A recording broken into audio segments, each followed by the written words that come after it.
ময়নামতি নদীর পাড়ে ছোট্ট একটি গ্রাম, সেই গ্রামেরই একটি মেয়ে ময়না যে তার নাম।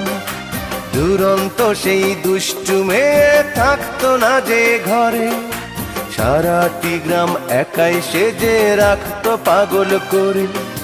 পাশের গায়ের একটি ছেলে, নাম ছিল তার মতি। ময়না ছিল সেই ছেলেটির একমাত্র সাথী। সারা গায়ের চোখের মনি ছিল ময়নামতি। এই গ্রামেতেই ছড়িয়ে আছে ময়নামতির স্মৃতি রে, ময়নামতির স্মৃতি, ময়নামতির স্মৃতি রে, ময়নামতির স্মৃতি।